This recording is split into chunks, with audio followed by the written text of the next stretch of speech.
Hello, ladies and gentlemen. I'm here on the red carpet with the chairman of the planning committee of the first ever dinner and award nights for supply chain industry experts, Mr. Steven Adeloro. It's nice to have you here. Thank you very much. You spoke a lot about assets in the supply chain industry. So, what do you think is the major problem of industries or companies getting access to assets? Um, Funding in Nigeria, and again, human factors. Transparency is a problem in Nigeria, because if you want to get a asset, are you sure what kind of at what cost? So it's transparency, integrity, and the social system generally in Nigeria is a problem, generally speaking. I'm inclined to say because we're in the supply chain industry and that includes logistics. Doesn't logistics sometimes become difficult while getting these assets? When you talk about logistics, is broad. Logistics, we're talking about end-to-end of acquiring assets. You're talking about you start from understanding the needs. So, what kind of asset do I need? So, what is the purpose of getting this asset? You must be able to define that. So, when you define, you want to walk back again to see where do I get it from? How do I get it from? Do I get it locally from local stockists, or let me import myself? So you have to also consider so many factors when you are deciding on whether to get it locally or import it. So locally, you talk about cost. So it's cheaper in quote to import, but it's also sometimes cheaper to buy locally. I'm not contradicting myself. Yes, you are. So it's because when you not think about Nigeria factor, when you import, how long does it stay at the port? How do you assess who signs up document to take your goods out? What effect will the delay at the port have on your operation? Now, at the end of the day, are you saving costs? You never can tell. But why don't you also go direct to those who have spent a lot of money, effort to clear it and put it down? You'll be paying a premium. But how do you trade off between the cost and the business you want to do? So it depends. It now boils down to understanding how much savings you make per day when you deploy the asset to operation. Are you going? What net income do you make per day? So how many number of days are you going to lose if you import yourself? So what is the actual variance between losing say 10 days because of port issue and saving 10 days because of port issues? And versus the cost, the payment you are paying on the assets. So a lot of factors need to be considered.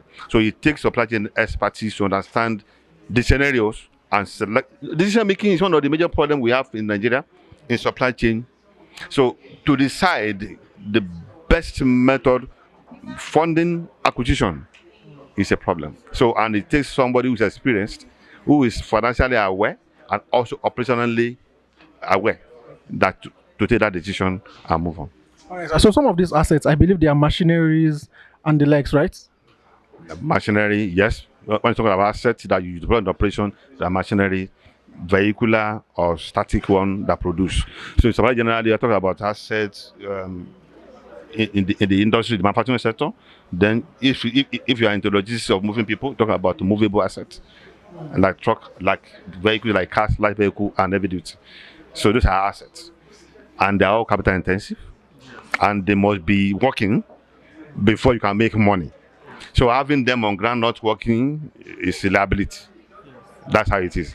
So what how do you keep the uptime of the asset, whether vehicular, whether manufacturing? It's a function of the operation management, and also who are in the operation management, talking about maintenance person, talking about the production person. So they need to work together to understand, I'm going to lose X naira, X dollar if the uptime of asset is not kept.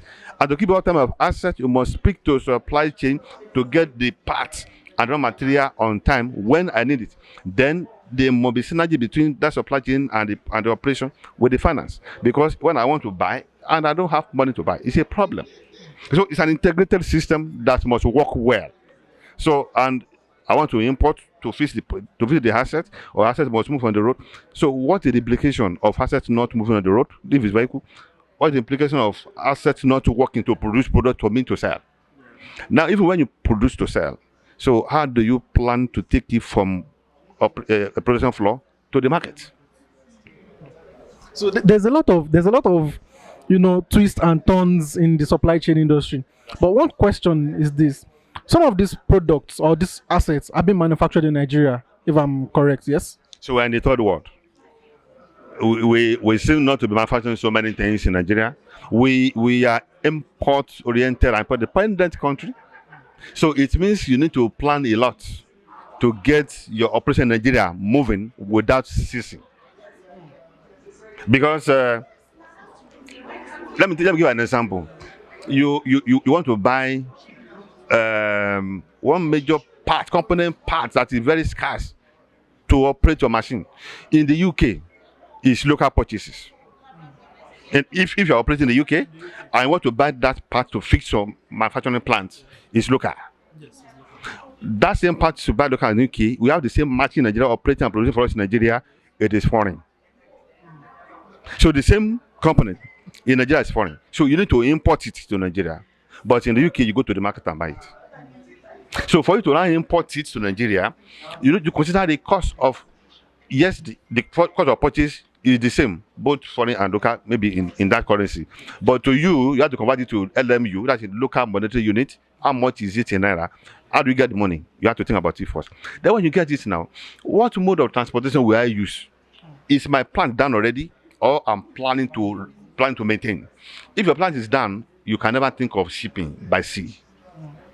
But if you are planning for maintenance, you can sea freight it. But when your asset is done already and you buy this thing, you need to air freight. So what's the cost of air freight?